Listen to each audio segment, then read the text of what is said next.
Olá, meus amigos, sejam todas e todos muito bem-vindos nesta nossa nona edição do curso em Educação Fiscal e Cidadania. Meu nome é Dão Real, eu sou auditor fiscal da Receita Federal, sou também membro do Instituto Justiça Fiscal. Eu e a professora Maria Regina somos responsáveis por esta primeira parte do curso, né? Essa primeira disciplina. O curso de Educação Fiscal e Cidadania é uma parceria já antiga, né? Que envolve várias organizações, né? Universidade Federal do Rio Grande do Sul, Receita Federal do Brasil, Receita Estadual do Rio Grande do Sul, Prefeitura Municipal, Centro de Estudos Internacionais de Governo, que é o CEGOV, e também o Instituto Justiça Fiscal. Neste curso todo, vocês vão ver vários assuntos relacionados aos tributos, né? Vão ver assuntos relacionados aos gastos públicos, ao orçamento, lei orçamentária, ao controle social, assuntos de realidade, de conjuntura, vamos conversar sobre a questão relativa à pandemia, né? Sobre as questões internacionais da tributação, tudo isso vai passar pelo curso. Mas nessa primeira disciplina, nós vamos tratar disso de uma forma muito mais ampla, tá certo? Nós vamos falar de sociedade, de Estado, de organização da sociedade. Nós consideramos que esse conjunto de conhecimentos todos que foram colocados como conteúdo programático deste curso é um conjunto mínimo de conhecimentos necessários para o pleno exercício da cidadania. Por isso que o curso se chama Educação Fiscal e Cidadania. Espero que vocês aproveitem bastante, né? Vocês já tiveram uma aula com a professora Maria Regina, agora terão alguns vídeos com a minha aula, são pequenos vídeos, mas eu sugiro que vocês assistam na sequência que estão sendo apresentados, porque os temas estão concatenados, tá ok? Então vamos lá, eu vou compartilhar a tela.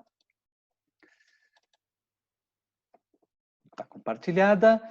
É a nossa nona edição do curso, então nós vamos tratar basicamente de Estado, sociedade, sistema tributário nacional. O conteúdo basicamente é desta primeira disciplina, Estado, sociedade, bens e serviços públicos, carga tributária, conceitos gerais sobre o sistema fiscal, conceitos gerais, vejam, repito, a ideia aqui é não se preocupar com o aprofundamento de questões técnicas, não é este o propósito, é mais estimular as reflexões sobre as questões mais gerais. Tributação e desigualdade social, porque tem tudo a ver uma coisa com a outra. Para iniciar essa nossa exposição, vamos resgatar aqui uma frase que é atribuída ao Visconde de Tocqueville, que lá no início do século XIX, ele disse o seguinte, o indivíduo é o pior inimigo do cidadão. E essa frase nos faz refletir, né, de forma assim, muito expressiva sobre essa dicotomia que existe entre cidadania e individualismo. Ou seja, a cidadania é um exercício que a pessoa vai praticando ao longo da vida, ou vai ampliando ao longo da vida, que acaba refletindo numa redução do individualismo. Ou seja, cidadania que busca mais cooperação, mais colaboração, menos competição, né? Mais social, menos indivíduo. Então, tem muito a ver, né, com o que nós estamos propondo, né, nesse nosso curso de extensão em educação fiscal e cidadania. Voltando um pouco mais, né, na Grécia Antiga, a gente já tinha lá os conceitos firmados de que aquela pessoa que coloca o bem comum acima dos seus próprios interesses individuais, ou seja, coloca sempre o bem geral, né, acima do seu próprio interesse individual, do seu próprio interesse privado, era chamado de políticos, né, dedicava a vida à polis, ao governo da polis. Polis era cidade, Estado, né, sinônimo de cidade ou sinônimo de Estado. Então, o políticos era o sinônimo de cidadão, né, lá na Grécia Antiga. O político, né, e essa frase, essa palavra veio até os dias de hoje como o político, é aquele que coloca, em tese, coloca o interesse público, o interesse coletivo, acima do seu próprio interesse individual. Ou seja, se apresenta para representar o interesse coletivo, o interesse comum da sociedade, tá certo? Também os gregos chamavam de idiotes aquelas pessoas que colocavam o idios acima de tudo. E idios tem o significado de privado, pessoal. Então, quem colocava o interesse privado, o interesse pessoal, acima de qualquer outro interesse, era conhecido como sendo o idiotes. Designa pessoas que não exerciam nenhum tipo de trabalho público, ou seja, vivia apenas para si mesmo, né? Vejam que esses dois termos, eles acabam vindo até a realidade de hoje, né? Eles chegam até a nossa realidade, claro que em grande medida eles foram modificando o seu sentido, mas é muito importante que a gente se atente para isto, para que a gente não caia na armadilha de criminalizar a política como se a política fosse ruim, né? E quando, na verdade, a política é o próprio sinônimo de participação social, de cidadania, de civismo, né? De pensar coletivamente. Política, ele tem esta conotação originária e é importante que a gente consiga resgatar isto, porque o exercício da cidadania depende em grande medida de como nós interagimos com a representação política que existe no país, tá certo? O sistema fiscal, e aqui que é o foco e é o objeto do nosso estudo, dessa nossa disciplina, o sistema fiscal, na verdade, ele nos define como sociedade, né? Ele nos define como Estado. É importante que a gente tenha conhecimento sobre o sistema fiscal, porque é isso que nos dá condições materiais e objetivas de exercer de forma mais plena a cidadania. A cidadania depende, em grande medida, de conhecimentos, né, de instrumentalização que o conhecimento sobre o sistema fiscal nos dá. O sistema fiscal visto de forma ampla, né? De um lado, como se retira recursos da sociedade na forma de tributos, de outro lado, como se devolve recursos para a sociedade na forma de gastos públicos. Isto é sistema fiscal, tá certo? Isto é sistema fiscal. É muito importante que a gente parta de algumas perguntas, né, e tente responder algumas perguntas para poder avançar. Por exemplo, onde nós estamos, né? O que nós somos efetivamente como sociedade, como nós estamos constituídos, né, no mundo formal, né, e como nós somos e o que nós somos no mundo real. Uma coisa é como nós somos constituídos formalmente, e o próprio nome já diz, constituídos é na Constituição, e como nós somos realmente, o que nós somos realmente, e para onde vamos. Uma coisa é para onde estamos indo ou para onde queremos ir. Para que a gente saiba ou consiga determinar para onde vamos ou para onde queremos ir, nós precisamos responder essas duas questões anteriores. Onde estamos e o que somos. E o estudo sobre o sistema fiscal nos ajuda.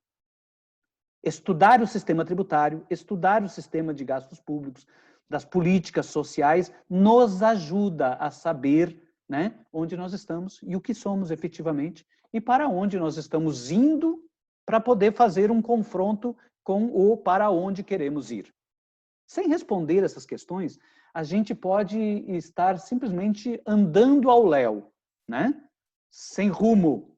Para que a gente tenha rumo como sociedade, nós precisamos ter um espaço anterior, precedente, de avaliação de realidade, a gente chama o diagnóstico, né? Precisamos fazer um bom diagnóstico. Onde estamos, né? O que somos, é um bom diagnóstico, uma análise de conjuntura. O fato é que o Brasil é um país de contrastes, profundos contrastes. Profundo contraste. Isso aqui, a realidade nos mostra, por exemplo, que tem gente que vive em situações absolutamente precarizadas, mas também tem gente que vive em verdadeiras mansões. Mansões milionárias, né? Mansões, assim, de grandíssimo valor, né? Gente que vive em condições de vulnerabilidade social profunda, né? Tem gente que, inclusive, os libertários, né, os liberais dizem, não, as pessoas têm que ter liberdade, inclusive de morar na rua. Não, a pessoa que mora na rua como essas aqui, isso aqui é a materialização, a concretude da plena falta de liberdade, né? A pessoa não tem liberdade, ela não tem escolhas. A escolha e a liberdade depende, em grande medida, do acesso, das condições, de uma certa igualdade de oportunidades. Não existe liberdade sem um mínimo de igualdade de oportunidades. Não é verdade?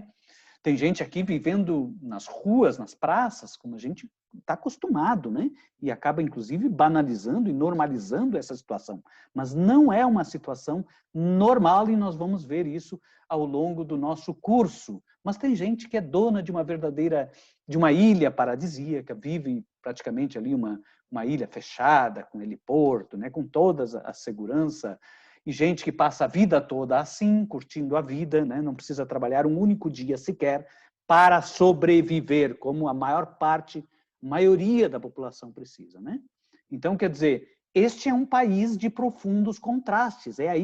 Esta é uma realidade que dialoga diretamente com o sistema fiscal, como funciona, como atua o sistema fiscal.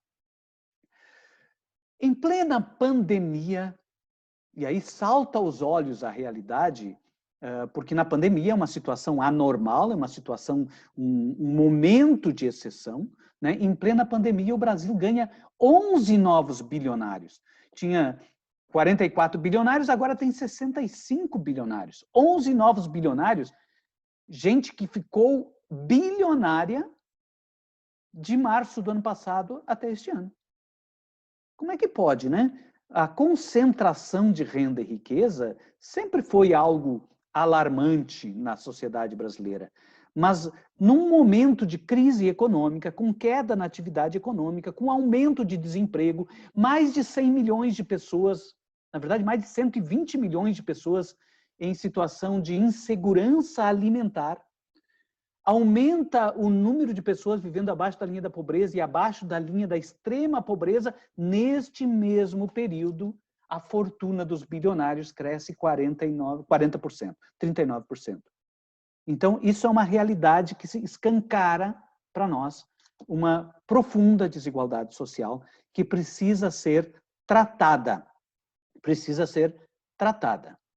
O Brasil, ele, apesar de ser a 11ª economia mundial, bom, já foi a 6ª economia, mas agora é 11ª, não é uma posição tão ruim assim, né? Perdeu posição, mas não é uma posição tão ruim assim. Nós temos um PIB de 7,3 trilhões que nos coloca na 11ª posição mundial, mas apesar disso, nós somos a 9ª economia com maior nível de desigualdade social.